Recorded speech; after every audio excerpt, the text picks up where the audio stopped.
نحمده ونستعينه ونستغفره ونؤمن به ونتوكل عليه ونعوذ بالله من شرور أنفسنا ومن سيئات أعمالنا من يهده الله فلا مضل له ومن يضلله فلا هادي له ونشهد أن لا إله إلا الله وحده لا شريك له ونشهد أن سيدنا ومولانا محمدا عبده ورسوله أما بعد أعوذ بالله من الشيطان الرجيم بسم الله الرحمن الرحيم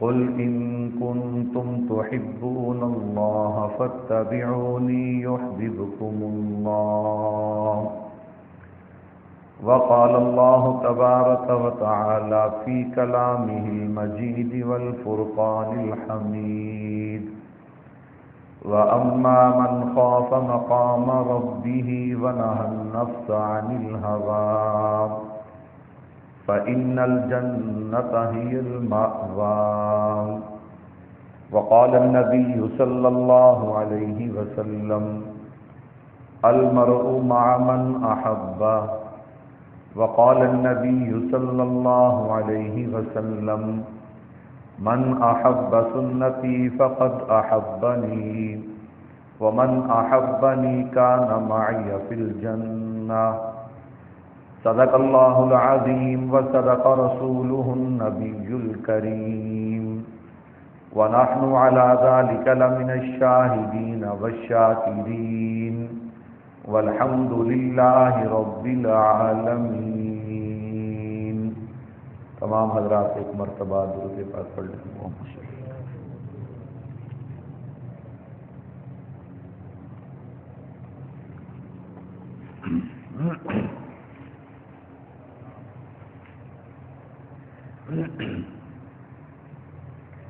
میرے نہایت ہی واجب الاحترام تشریف فرما عزیز بزرگوں، دوستوں، بھائیوں،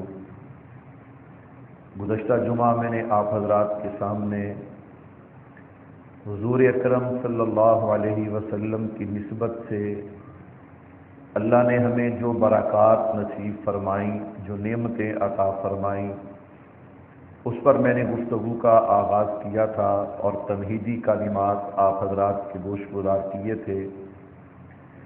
آج بھی اسی عنوان کو لے کر آگے بڑھنا تھا، لیکن چونکہ وقت تھوڑا ہے، ہمارے پاس الحمدللہ ملک پاکستان کے عظیم ثناءخوان برادر مکرم میاں محمد عارف صاحب وہ تشریف لائیں۔ انشاءاللہ آخر میں وہ اپنا کلام بھی پیش کریں گے۔ تو میں نے جو آیات کریمہ اور حدیث مبارکہ آپ حضرات کے سامنے تلاوت کی ہیں، ان کی روشنی میں مختصر وقت میں چند باتیں اپنی اصلاح اور آپ حضرات کی اطلاع کی نیت سے عرض کرتا ہوں۔ پھر میرے اللہ نے چاہا تو آئندہ جمعہ سے جو ہمارا عنوان ہے اسے تسلسل کے ساتھ جاری و ساری رکھیں گے۔ اللہ سے دعا بھی ہے کہ سننے سنانے کے بعد اللہ ہمیں ان باتوں پہ عمل کرنے کی توفیق عطا فرمائے۔ میرے بھائیو، انسان صاحب ایمان مسلمان جو ہے، جتنا بھی گنہگار ہو، کبھی نہ کبھی اس کے دل کو ٹھوکر لگتی ہے اور وہ اپنے رب کی طرف لوٹنا چاہتا ہے، اپنی گزری ہوئی زندگی سے توبہ کرنا چاہتا ہے اور اپنی باقی زندگی شریعت اور سنت اور دین کے مطابق گزارنا چاہتا ہے۔ یہ ہوتا کب ہے کہ جب انسان پر کوئی تکلیف آئے، انسان پر کوئی پریشانی آئے، انسان پر کوئی غم آئے، انسان کو کوئی حادثہ لاحق ہو جائے، کوئی اپنا جو ہے وہ جدا ہو جائے، غرض انسان پر کوئی تکلیف کوئی پریشانی آئے اس وقت انسان کا دل پھر نرم ہوتا ہے، حالات بدلتے ہیں، انسان کا دل چاہتا ہے کہ میں نے جو زندگی گزاری غفلت میں گزاری، اب میں باقی زندگی قرآن و سنت کی روشنی میں گزاروں گا۔ ایک بات ذہن میں رکھیے گا، اللہ بڑا بے نیاز ہے۔ اگر کوئی بندہ یہ کہے کہ بیمار ہونے کے بعد، نقصان ہونے کے بعد، حادثہ ہونے کے بعد، معذور ہونے کے بعد، کوئی اپنا پیارا جدا ہوا اس کے ہونے کے بعد اب یہ بندہ توبہ کر رہا ہے، اللہ فرماتے ان کی باتوں میں نہ آ۔ میرے محبوب کا فرمان ہے، جو بندہ کسی مصیبت میں گر کر پھر اپنے رب سے توبہ کرتا ہے تو اللہ اس کی توبہ کو قبول فرما لیتے ہیں۔ کیونکہ شرط کیا ہے کہ جب تک روح نکالنے کے لیے عزرائیل نہیں آتے، جب تک سکرات کا معاملہ شروع نہیں ہوتا، اس وقت تک توبہ کا دروازہ کھلا ہے۔ انسان جس حالت میں بھی ہے، اللہ اکبر۔ تو خیر میں عرض کر رہا تھا، انسان جتنا بھی گنہگار ہو، اللہ رب العزت اس کو موقع دیتے ہیں۔ زندگی میں بارہا انسان کی زندگی میں ایسے مواقع آتے ہیں کہ انسان کا دل چاہتا ہے اور انسان کوشش بھی کرتا ہے کہ گزری ہوئی زندگی سے توبہ کرو اور جو باقی زندگی ہے وہ اس طریقے پہ گزارو کہ فرشوں پہ مصطفیٰ راضی ہو جائیں، عرشوں پہ خدا راضی ہو جائیں۔ تو میرے بھائیوں، میں اس پہ ایک حدیث پاک عرض کر کے پھر اپنی بات کو آگے بڑھاؤں گا۔ آج کا جو ماحول ہے آپ دیکھ لیجئے، علم اپنے پورے عروج پہ ہے، علم اپنی ترقی پہ ہے۔ ہر بندے کو حلال کا بھی پتہ ہے، ہر بندے کو حرام کا بھی پتہ ہے، ہر بندہ یہ جانتا ہے کہ جائز کیا ہے اور ناجائز کیا ہے، ہر بندہ یہ جانتا ہے کہ نیکی اور بدی کیا ہے، ثواب اور گناہ کیا ہے۔ بہت کم لوگ ایسے ہوں گے کہ جنہیں اس بات کا علم نہیں۔ تو میرے بھائیوں، ان حالات کے اندر جب بندہ دیکھتا ہے یار میں نے تو ساری زندگی گناہوں پہ ہی گزار دی، میں نے تو ساری زندگی غلطیوں میں گزار دی، وہ لوٹنا چاہتا ہے۔ اور یاد رکھیے گا، یہ جو زمانہ ہے اسے قرب قیامت کا زمانہ کہتے ہیں۔ اس حالات کے اندر، اس زمانے کے اندر جو بندہ توبہ کرے اور اپنے رب کی طرف لوٹ آئے، اس پہ اللہ کی رحمتیں بھی بے بہا برستی ہیں۔ اللہ اکبر۔ قرب قیامت فتنوں کا زمانہ ہے۔ جو اس زمانے میں اپنے ایمان کی اعمال کی حفاظت کرتا ہے، اللہ انعام بھی بڑا عطا کرتے ہیں۔ کیونکہ فتنوں کا زمانہ ہے، چاروں طرف سے شیطان نے انسان کو گھیرا ہوا ہے۔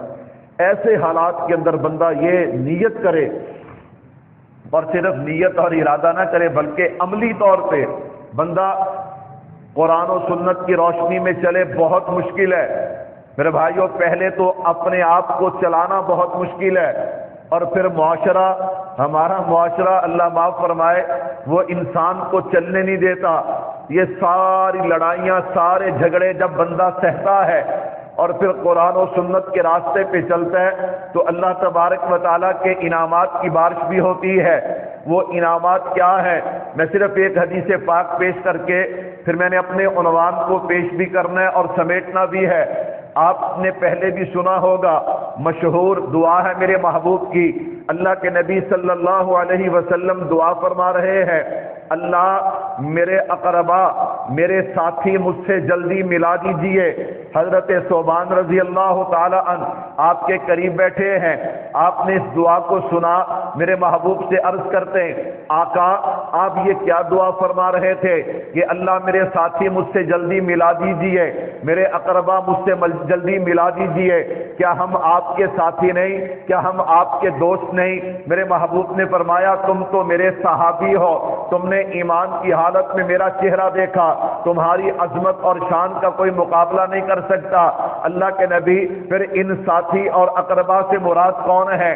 فرمایا وہ لوگ جو قرب قیامت فتنوں کے زمانے میں آئیں گے، لیکن یاد رکھنا وہ مجھ سے محبت اتنی کرتے ہوں گے کہ اگر انہیں مال قربان کرنا پڑا، اولاد قربان کرنی پڑی، جان قربان کرنی پڑی، فرمایا سب کچھ قربان کر دیں گے، لیکن میری محبت کا دامن ہے۔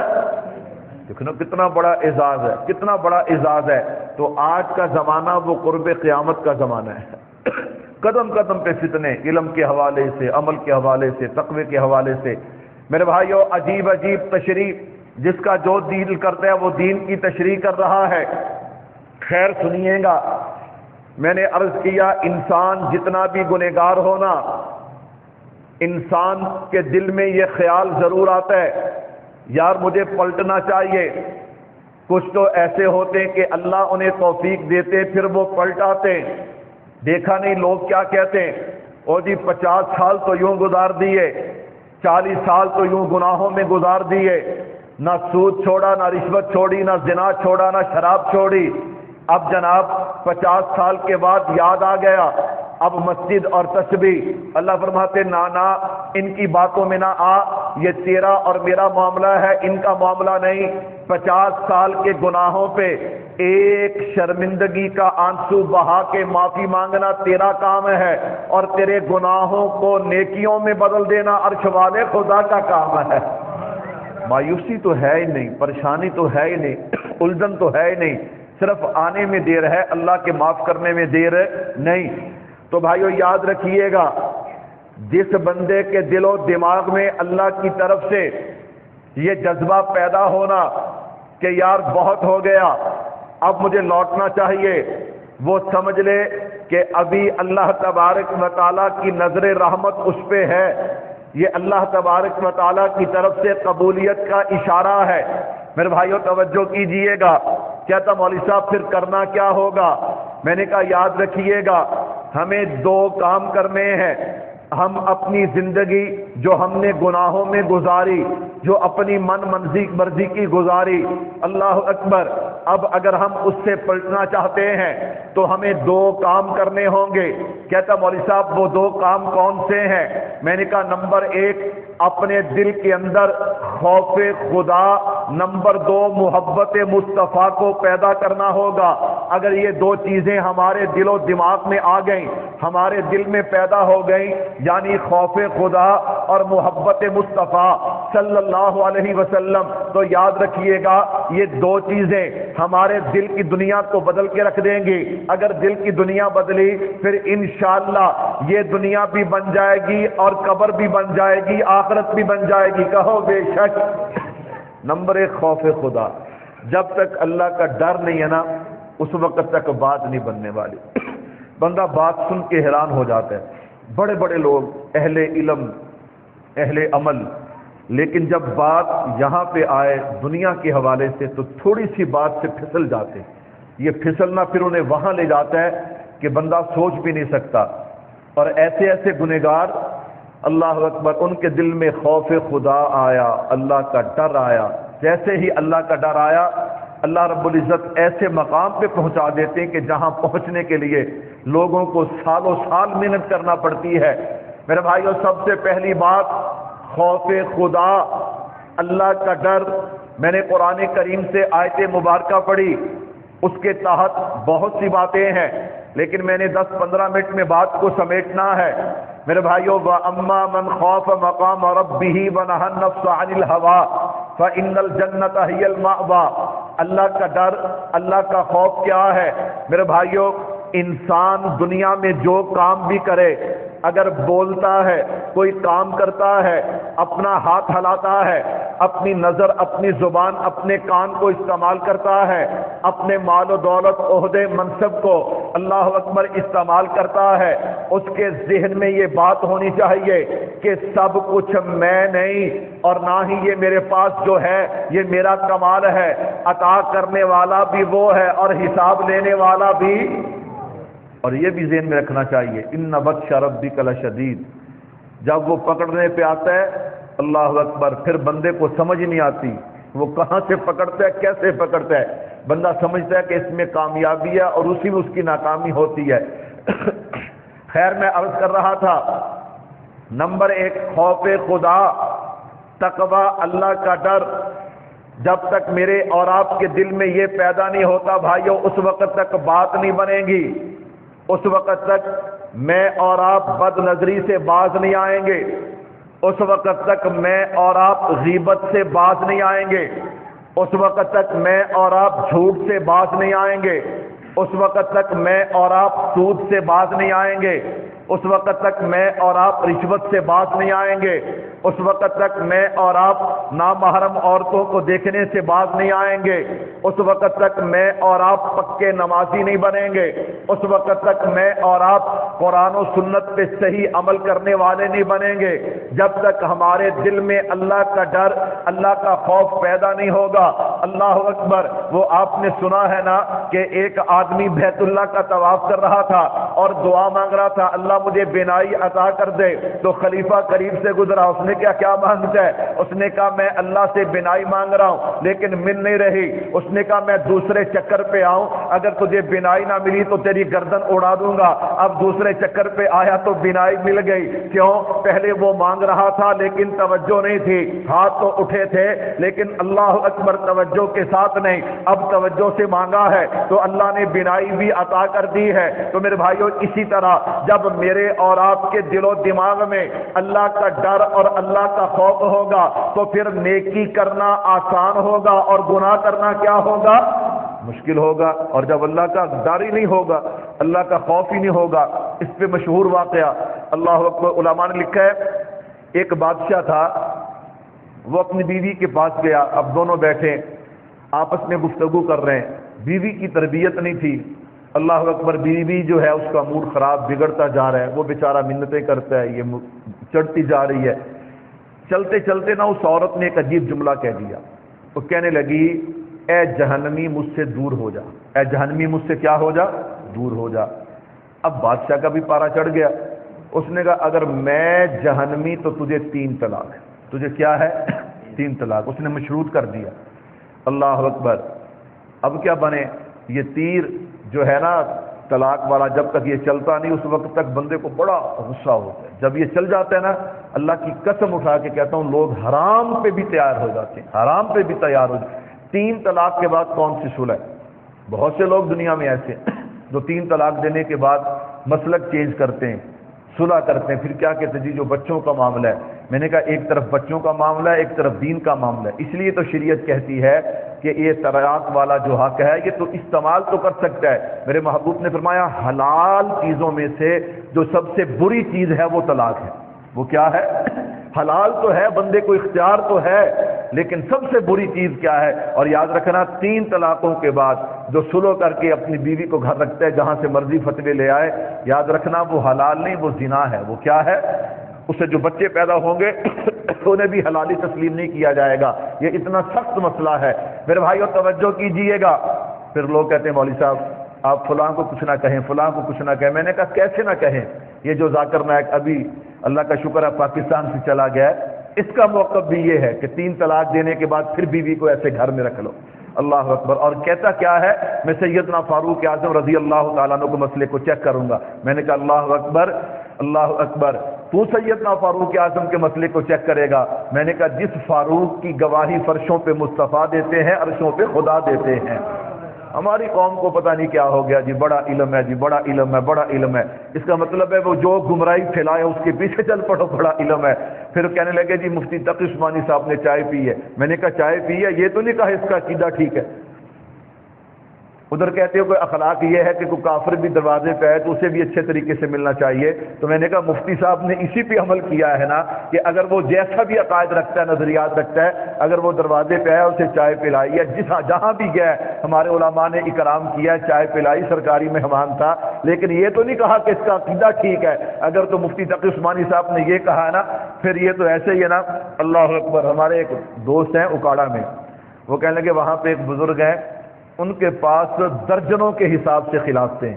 کس کے حساب سے؟ میں نے کہا جی اچھا، اس کی زیارت کرنی چاہیے۔ مسکرا پڑے۔ انہوں نے کہا خلافت بھلا کون سی ہے؟ میں نے کہا جی کون سی؟ وہ کہتے کسی پیر صاحب کے پاس کوئی بندہ گیا تھا نا، اٹھ کے آنے لگا، اس نے کہا جی اجازت ہے؟ انہوں نے کہا جی ہاں اجازت ہے۔ اب وہ تو اجازت دے رہے ہیں جانے کی، اس نے باہر آ کر کہا جی مجھے حضرت نے اجازت دے دی ہے۔ مجھے حضرت نے کیا دے دی ہے؟ بگا میں اپنے بھی مرید بناوا۔ انہوں نے کہا جی اس کو ادھر نہیں اجازت آنے۔ اللہ اکبر۔ تو میں نے کہا پھر اگر چائے پینے سے تصدیق ہوتی ہے نا تو پھر ایسی تصدیق ہوتی ہے۔ میرے بھائیو توجہ کیجئے گا، میں عرض کر رہا تھا جب اس نے یہ جملہ کہہ دیا اب دونوں پریشان، کیا بنے گا؟ خامد کہنے لگا صبح علماء سے پوچھیں گے، پھر جو فیصلہ ہوگا اس کے مطابق عمل کریں گے۔ علماء سے پوچھا، کسی نے کہا طلاق ہو گئی، کسی نے کہا ہمیں کیا پتا تو جنتی ہے کہ جہنمی، تو نے شرط لگائی کہ اگر میں جہنمی تو تجھے 3 طلاق۔ چلتے چلتے ایک مجتہد اور فقیہ تک مسئلہ پہنچا۔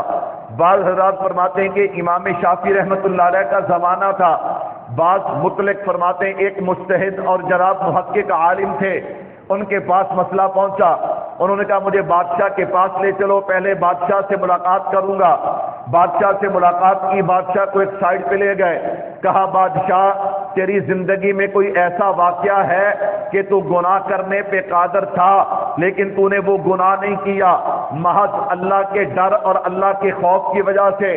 میں نے عرض کیا نا بھائیو، جب تک میرے اور آپ کے دل و دماغ میں اللہ کا ڈر پیدا نہیں ہوتا اس وقت صحیح راستے پہ چلنا، گناہوں کو چھوڑنا اور نیکیوں کو اپنانا یہ بہت مشکل ہے۔ اللہ اکبر۔ فرمایا کوئی ایسا واقعہ ہے؟ فرمایا بالکل ہے۔ کیا واقعہ؟ کہا ایک دن میں اپنے خاص کمرے میں آرام کے لیے آیا، وہاں پہ نوکرانیاں اور باندیاں کام کر رہی تھیں، ایک نوجوان لڑکی پہ میری نگاہ پڑی نا، میرا گناہ کا ارادہ بنا، میں نے باقی عورتوں کو حکم دیا کہ تم کمرے سے نکل جاؤ، میں بادشاہ تھا، انہوں نے میری بات کو ماننا تھا، وہ ساری کی ساری کمرے سے نکل گئیں، میں نے اس لڑکی کو روک لیا اور میں دروازہ کنڈی بند کرنے لگا، وہ لڑکی میری نیت کو سمجھ گئی، اس نے مجھے صرف ایک جملہ کہا، اس نے کہا بادشاہ سلامت، لوگوں سے تو دروازہ بند کر لے گا، اللہ کے سامنے کون سا پردہ کرے گا؟ فرمایا جب اس نے اتنا جملہ کہا میرے رونگٹے کھڑے ہو گئے، میں رونے لگا، محض اللہ کے ڈر کی وجہ سے، میں بادشاہ تھا،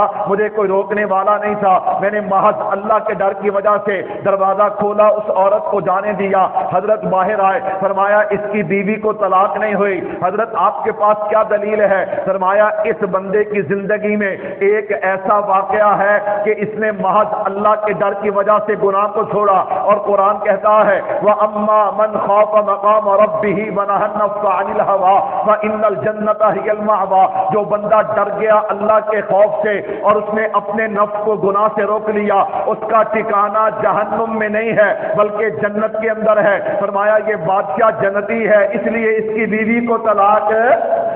اب دیکھیے بھائی، خوف خدا، اللہ کا ڈر کتنا بڑا مرتبہ ہے۔ اور حضرت علی المرتضیٰ شیر خدا رضی اللہ تعالیٰ، اللہ نے آپ کو طاقت عطا کی، شیر خدا تھے، آپ نے ایک کافر کو گرایا، اس کے سینے پہ چڑھ کے بیٹھے، خنجر نکالا، اس کے سینے میں پوست کرنے لگے، اس ظالم نے آپ کے چہرے پہ تھوک دیا، استغفر اللہ۔ اب آپ مجھے بتائیں کہ جب تھوکا ہے اب تو ضرور مارنا چاہیے تھا، کیا خیال؟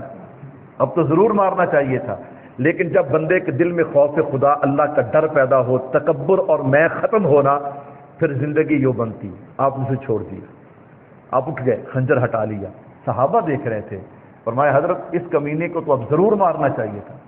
اللہ اکبر۔ فرمایا نہیں، کیوں چھوڑا؟ فرمایا پہلے میں اسے مار رہا تھا خالص اللہ کے لیے، لیکن جب اس نے میرے اوپر تھوکا نعوذ باللہ، اب اس کے ساتھ میرا ذاتی غصہ بھی شامل ہو گیا، اس لیے میں نے اسے چھوڑ دیا کہ کہیں میرا ذاتی غصہ، اللہ کی جو محبت ہے نا، جو میں اللہ کے لیے اسے قتل کرنے جا رہا تھا، اس پہ غالب نہ آ جائے، اور کل قیامت والے دن اللہ یہ نہ فرمائے کہ تو نے تو محض اپنے غصے کی وجہ سے مارا تھا۔ تو بھائی صرف تھوک پھینکنے سے کسی کو مارنا جائز ہے؟ میرے بھائیو توجہ کیجئے گا، خوف خدا، اللہ کا ڈر کتنی بڑی نعمت ہے۔ وَأَمَّا مَنْ خَافَ مَقَامَ رَبِّهِ وَنَهَى النَّفْسَ عَنِ الْهَوَىٰ فَإِنَّ الْجَنَّةَ هِيَ الْمَأْوَىٰ۔ میں نے کہا بھائی سیدھے راستے پہ چلنے کے لیے، قرآن و سنت پہ چلنے کے لیے سب سے پہلے ہمیں اپنے دل میں کیا پیدا کرنا ہے؟ اللہ کا ڈر، اللہ کا خوف۔ اگر ہم اللہ کا ڈر اور اللہ کا خوف پیدا کرنے میں کامیاب ہو گئے تو بھائیو یاد رکھنا، پھر نیکی چھوڑیں گے نہیں اور گناہ کے قریب۔ اچھا آپ دیکھیں، جس بچے کے دل میں استاد کا ڈر نہ ہو وہ بچہ پڑھتا ہے؟ استاد ایک ساڑھ کے 2 ڈانگا لے کے بیٹھا رہے، ان اڑا دی کوئی نہیں۔ جس بچے کے دل میں والدین کا ڈر نہ ہو، اللہ اکبر، وہ والدین کی بات مانتا ہے؟ نہیں۔ جس شاگرد اور جس بچے کے دل میں والدین کا ڈر ہوگا نا، خوف ہوگا، ہلکی سی بات بھی آپ اسے کہیں گے وہ فوراً سیدھا ہو جائے گا۔ میرے بھائیو، جب بندے کے دل میں اللہ کا ڈر ہوتا ہے نا، تو یاد رکھنا سب سے پہلے اس کی علامت یہ ہے کہ تکبر ختم ہو جاتا ہے۔ کیا ختم ہو جاتا ہے؟ یہ جو میں نا، میں یہ بندے کا بیڑا، ایمان کا بیڑا غرق کر کے رکھ دیتی ہے۔ میں، حسد، تکبر، بڑائی کس کو سجتی ہے؟ صرف اللہ کو۔ تو اس لیے سب سے پہلے خوف خدا، تقوی۔ نمبر 2 میں نے کہا محبت مصطفیٰ صلی اللہ، اپنی زندگی کی لائن کو بدلنے کے لیے، کایا پلٹنے کے لیے، توبہ کرنے کے لیے اور کامیابی کے راستے پہ چلنے کے لیے میں نے عرض کیا 2 چیزیں چاہیے۔ نمبر 1 خوف خدا، محبت مصطفیٰ صلی اللہ علیہ وسلم۔ میں نے خوف خدا پہ 2 مثالیں عرض کی ہیں، چلو ایک مثال اور دے کر پھر میں بات کو ذرا آگے بڑھاتا ہوں۔ حضرت عبداللہ ابن عمر رضی اللہ عنہما، حضرت کا مشہور واقعہ حدیث پاک میں موجود ہے۔ آپ جنگل میں تشریف فرما تھے، ایک چرواہے پہ آپ کی نگاہ پڑتی ہے، وہ گرمی کے سخت موسم میں بکریاں چرا رہا ہے۔ اللہ اکبر، حضرت نے دیکھا، حضرت کو اس پہ بڑا ترس آیا، یار اتنی سخت گرمی کا موسم اور یہ بیچارہ بکریاں چرا رہا ہے۔ میں نے کہا اسے بلا کے اپنا توشہ دان کھولا، اس کے سامنے اپنا کھانا اور پانی رکھا، کہا کھانا بھی کھا لے اور پانی بھی پی لے۔ وہ نوجوان آگے سے کہتا ہے حضرت میں کھانا بھی نہیں کھاؤں گا، پانی بھی نہیں پیوں گا۔ کیوں؟ اس نے کہا جی وجہ کوئی نہیں، الحمدللہ اس وقت میرا روزہ ہے۔ اس وقت میرا کیا ہے؟ جب انسان کے اندر اللہ کا ڈر پیدا ہوتا ہے نا، اللہ کا خوف پیدا ہوتا ہے، پھر نیکی کرنا بڑا آسان ہو جاتا ہے، گناہ سے بچنا بڑا آسان ہو جاتا ہے۔ لیکن شرط کیا ہے؟ خوف خدا، اللہ کا ڈر۔ اور ہم کیا کرتے ہیں؟ ہم سب کو اللہ کا ڈر ہے، لیکن ہم اللہ کے حکموں میں تعویل کرتے ہیں۔ ہم اللہ کے حکموں میں کیا کرتے ہیں؟ ایک تو ہے بندہ گنہگار ہے، گناہ ہو گیا، کوئی بات نہیں، ہم تعویل کرتے ہیں۔ ہم کیا کرتے ہیں؟ تعویل کرتے ہیں۔ اللہ اکبر، اللہ اکبر، یہ بڑی خطرناک چیز ہے، ایسی چیز ہے جو بندے کے ایمان کو سلب کر دیتی ہے، جو بندے کے ایمان کو کیا کر دیتی ہے؟ سلب۔ میں یہ صرف آپ کو بطور خطابت نہیں کہتا، آپ چلے جائیں، یہاں ہمارے قریب سمندری ہے، سمندری کے قریب کوٹا ہے، وہاں پہ ایک دربار ہے، وہ کیا کہتے ہیں؟ وہ کہتے ہیں نعوذ باللہ سال تو بعد آؤ، تانوں عشق دی نماز پڑھا داں گے، پھر پورا سال نعوذ باللہ تانوں نماز پڑھن دی لوڑ۔ اب آپ مجھے بتاؤ یہ بندہ مسلمان رہا؟ تھوڑی بول دو، دلیل تو نہیں دینی ہے، تو فتویٰ تو لاؤ۔ اللہ اکبر، جو بندہ نماز کا انکار کر دے، یہ ہے کہ بندہ نماز نہیں پڑھتا، وہ بندہ گنہگار ہے۔ وہ کہتا ہے یار 5 وقت کی نماز فرض ہے، اس میں کوئی شک نہیں، لیکن میں گنہگار ہوں یار، اللہ مجھے توفیق دے، یہ گنہگار ہے۔ اور ایک کہنا بھی ہے ہی نہیں، نعوذ باللہ۔ اور پھر کیا کہتے ہیں؟ اللہ اکبر، کہتے جی نماز قائم کرنے کا حکم ہے۔ کس کا حکم ہے؟ میں نے کہا یہ لوگ جو ہے نا، یہ بھی دائرہ اسلام سے خارج ہے، یہ بھی دائرہ اسلام سے کیا ہے؟ خارج ہے۔ کیوں؟ ضروریات دین میں سے کسی کا انکار کرنا یا غلط معنی لینا، یہ بندے کو کیا کرتا ہے؟ اسلام سے نکال دیتا ہے۔ کہتے کہ نماز قائم کرنے کا حکم ہے، نعوذ باللہ پڑھنے کا حکم نہیں۔ ہم کہتے ہیں بدبختو، آقا علیہ الصلوۃ والسلام نے جو پڑھ کے دکھائی، صحابہ نے، پوری امت جو ایک پورا سلسلہ چلتا آ رہا ہے، انہیں سمجھ نہیں آئی قائم کرنا یہی پڑھنا ہے، کہو بے شک۔ تو جو انکار کرے، کیا کرے؟ انکار کرے، وہ دائرہ اسلام سے کیا ہو جاتا ہے؟ خارج۔ اس لیے میرے بھائیوں سوچ سمجھ کے بالخصوص دین کے حوالے سے بندہ بات کرے تو پورا سوچ سمجھ کے۔ خیر فرمایا میں کھانا بھی نہیں کھاتا، پانی بھی نہیں پیتا، کیوں؟ الحمدللہ اس وقت میرا روزہ ہے، کہو سبحان اللہ۔ اچھا اگر فرضی روزے ہوتے تو حضرت ابن عمر کا بھی روزہ ہوتا، پتہ چلا فرضی روزے نہیں سے اس نے نفلی روزہ رکھا ہوا تھا۔ حضرت فرماتے میرا اشتیاق بڑا، میرا شوق بڑا، میں نے کہا جو بندہ نفلی روزے رکھ کے یوں گرمی کے موسم میں بکریاں چرا رہا ہے، اس کے دل میں کتنا اللہ کا ڈر ہے، کتنا اللہ سے محبت ہے، ذرا میں اسے چیک کروں۔ آپ نے فرمایا یہ پیسے لے لے، ایک بکری مجھے دے، ذبح کرتے ہیں، میں بھونتا ہوں، شام ہو جائے گی، میں گوشت کھا لوں گا تو روزہ افطار کر لینا۔ اس نے کہا جناب مجھے بکریاں چرانے کا حکم ہے، بکریاں بیچنے کا حکم ہے۔ میں نے کہا اپنی دکان پہ ایک چھوڑ کے 10 کیمرے لگا دیں، آپ کے ملازم پھر بھی باز نہیں آئیں گے اگر آپ کو پریشانی ہے، اگر نہیں ہے پھر تو سبحان اللہ، ایسے دور میں آپ کو ایسے ملازم ملیں، اللہ کا شکر ادا کرو۔ 10 کیمرے بھی لگا دیں، لیکن اگر آپ ان 10 کیمروں کی بجائے ان پہ تھوڑی سی محنت کر دیں نا، خوف خدا، اور انہیں پتہ چل جائے کہ اللہ کا ڈر کیا ہے اور رزق حلال کی برکت کیا ہے، رزق حلال کی برکت کیا ہے۔ اللہ اکبر۔ وہ ایک آدمی تھا رشوت لیتا تھا پولیس والا، اس کا مشہور واقعہ ہے، علماء نے کتابوں میں لکھا ہے۔ اس نے رشوت لی کسی سے 40,000 روپیہ، ادھر اس کی بیوی گری، پہلے زمانے کی بات تھی، 40,000 ہی بت تھا، وہ گری، اس کی ٹانگ ٹوٹ گئی۔ جب ٹانگ ٹوٹی ہسپتال میں وہ بھی پہنچا، وہ بھی پہنچی، اس نے کہا میں تجھے روکا تھا نا کہ رشوت نہ لیا کر۔ انہوں نے کہا اگر رشوت نہ لینا تو تیرے علاج دے پیسے کتوں آنے سی۔ انہوں نے کہا تو رشوت نہ لینا تو میری لت بھی نہیں ٹوٹنی سی، لت سی نہیں ٹوٹنی سی۔ اللہ اکبر، اللہ اکبر۔ یہ میرے بھائیو یہ باتیں سمجھنے کی ہیں۔ اللہ اکبر۔ کسی کے ساتھ 2 نمبری کر کے آپ کامیاب ہو جائیں، ایسا نہیں ہو سکتا۔ اللہ کا ترازو پورا تولتا ہے۔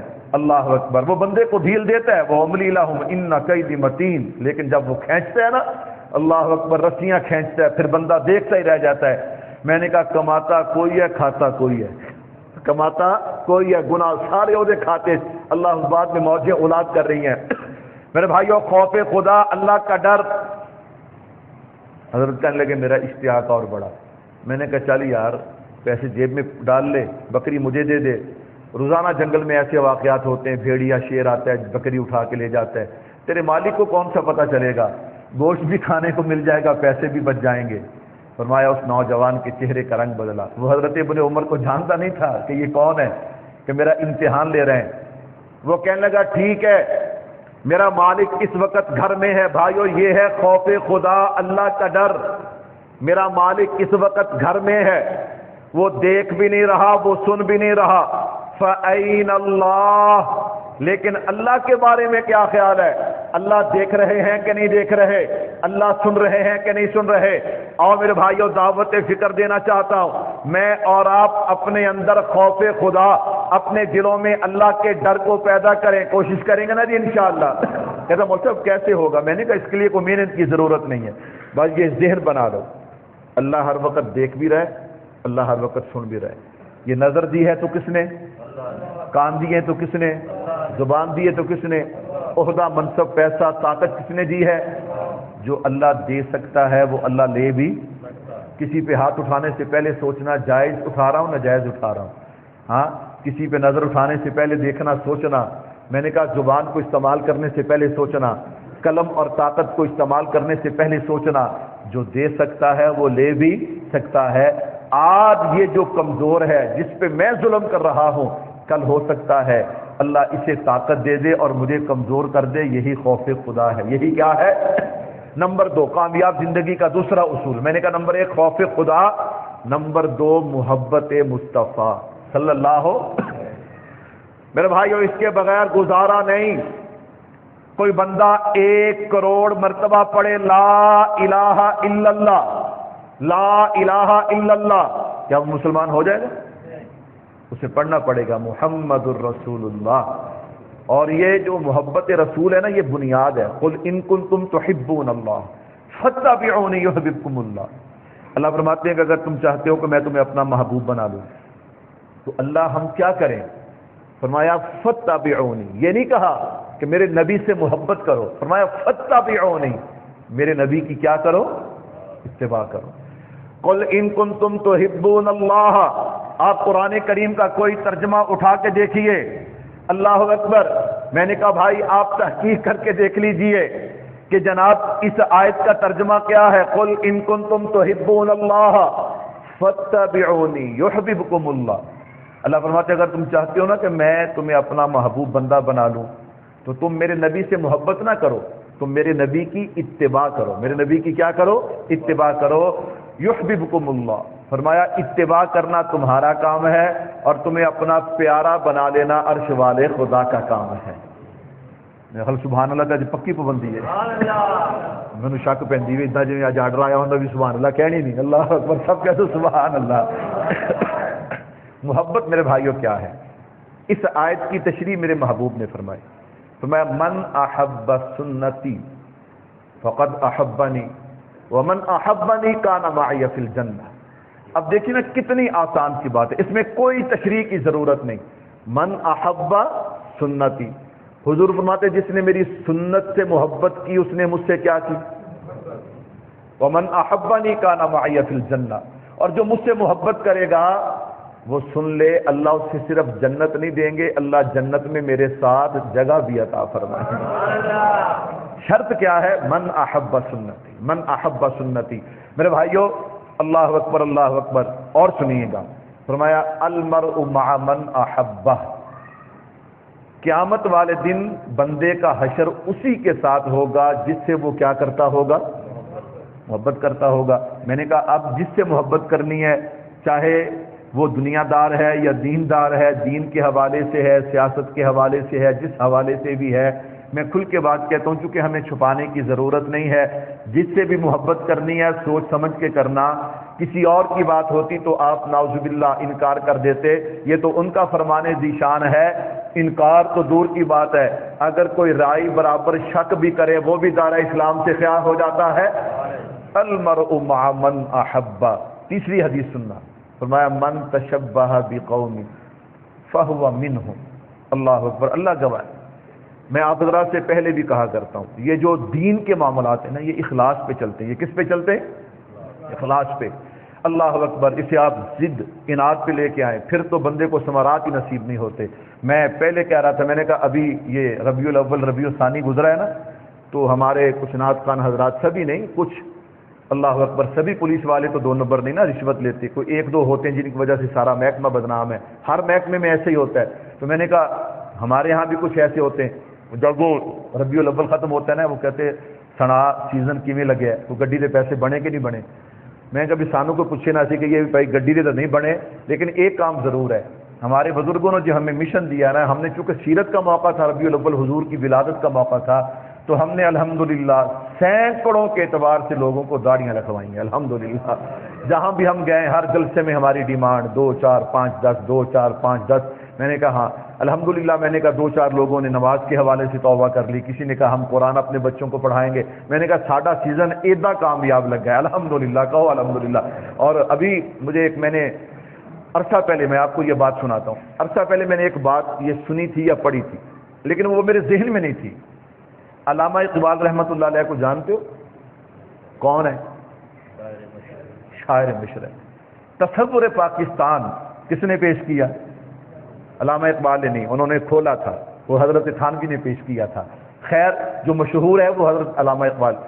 آپ نے کبھی غور کیا کہ علامہ اقبال رحمۃ اللہ علیہ کی جو آخری زندگی کی تصویر ہے وہ کون سی ہے؟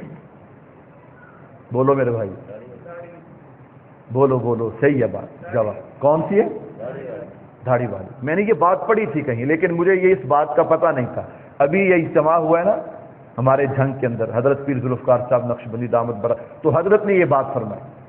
حضرت فرمانے لگے میں گیا مری، وہاں ان کے خاندان کے کچھ لوگ تھے، وہ میرے بیعت ہوئے.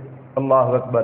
فرمایا پردے کے اندر عورتیں تھیں، تو میں نے وہاں پہ سوال کیا، میں نے پوچھا ہم نے یہ بات سنی ہے؟ انہوں نے کہا بالکل صحیح سنی ہے، بالکل صحیح سنی ہے کہ علامہ اقبال رحمۃ اللہ علیہ کی زندگی کی جو آخری تصویر ہے وہ پوری داڑھی والی ہے، لیکن وہ دکھائی نہیں جاتی، وہ دکھائی نہیں جاتی. تو بھائیو یاد رکھنا، میں نے یہ مسئلہ پہلے بھی عرض کیا تھا، آج بھی عرض کرتا ہوں، من تشبہ بقوم فہو منہم. ابھی ڈاکٹر ذاکر نائک آیا تھا نا، وہ پینٹ شرٹ پہن کے تقریریں کرتا تھا. لوگ کہتے ہیں اس سے مسئلہ پوچھا گیا، اس نے کہا جی حلال ہے حرام نہیں. میں نے کہا گیڑی دے گیا؟ جی میں اسی طرف بات اجتماعات ہی لے آ رہے ہیں جی، کما کے ذرا سنت پہ گل کر کے نا اجتماعات ہی آ رہے ہیں. اللہ اکبر. میں نے کہا اس نے کیا کہا؟ حلال ہے حرام نہیں. میں کہ بھی ایک گیڑی کا ہوں تمہیں نہیں پتا، مولویوں میں پتہ ہے.